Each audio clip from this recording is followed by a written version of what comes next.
We're going to begin with President Trump's address to a joint session of Congress. His first since returning to the White House. It was the longest speech to Congress in history, the most polarizing too. Trump was greeted by rousing cheers from Republicans, raucous jeers from Democrats. One House member was escorted out of the chamber. That has also never happened before. The president touting everything from his crackdown on immigration to Elon Musk's mass layoffs across the federal government, and said it was just the beginning. We are tracking the reaction, including the fallout from those tariffs and how Americans are bracing their wallets for that impact. Our political team, covering it all. So let's start with Chief White House Correspondent Mary Bruce. Good morning, Mary.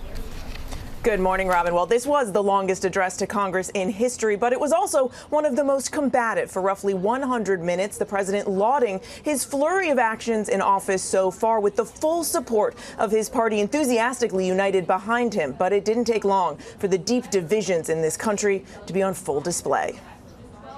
America is back. Overnight, a celebratory President Trump with his party united behind him, reveling in his rapid remaking of the government. The people elected me to do the job, and I'm doing it.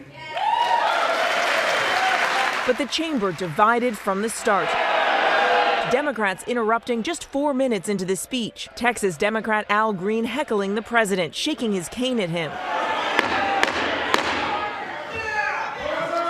Members are directed to uphold and maintain decorum in the House. Speaker Mike Johnson stopping the speech, ordering Green be removed from the chamber. Democrats spent the evening largely in their seats, waving signs of protest, some even walking out.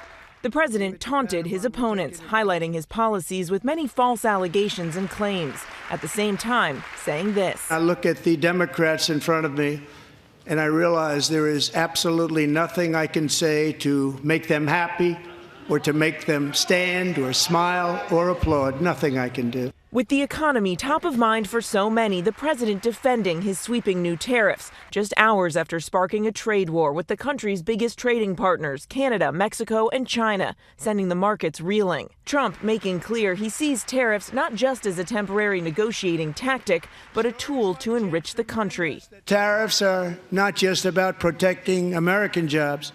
They're about protecting the soul of our country.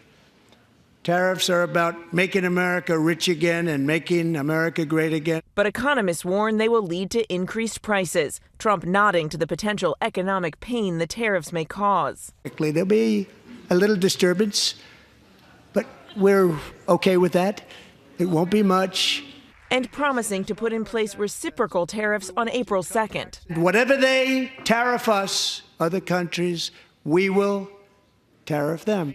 The speech coming just days after the president berated Ukrainian President Zelensky in that explosive Oval Office meeting. Trump scolding him for not being grateful enough for U.S. support, telling him he doesn't hold the cards. But overnight, Trump striking a conciliatory tone, saying he received a letter from Zelensky saying Ukraine is ready to come to the negotiating table and achieve lasting peace. I appreciate that he sent this letter, just got it a little while ago.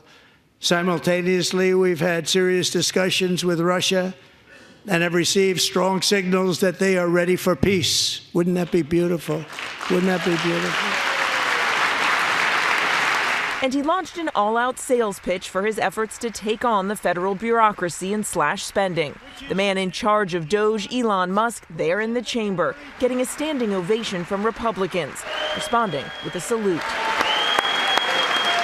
Later, Trump saying this of his cuts to the federal workforce. The days of rule by unelected bureaucrats are over. Democrats standing to point at Musk. And on immigration, the president touting a decline in border crossings. We quickly achieved the lowest numbers of illegal border crossers ever recorded. Thank you.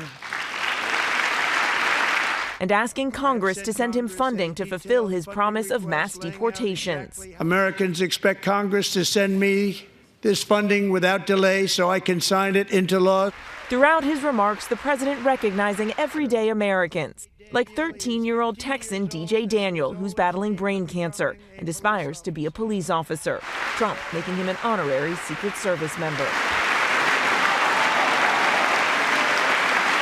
Then the rebuttal, Democratic Senator Alyssa Slotkin of Michigan, arguing Trump's agenda will cost Americans. Americans made it clear that prices are too high and that the government needs to be more responsive to their needs.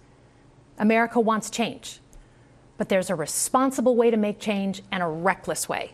And we can make that change without forgetting who we are as a country and as a democracy. Now, Slotkin also had a message for demoralized Democrats, imploring Americans to stay engaged, arguing the stakes are simply too high, saying, quote, "Don't tune out. It's easy to be exhausted, but America needs you now more than ever." George. Mary Bruce.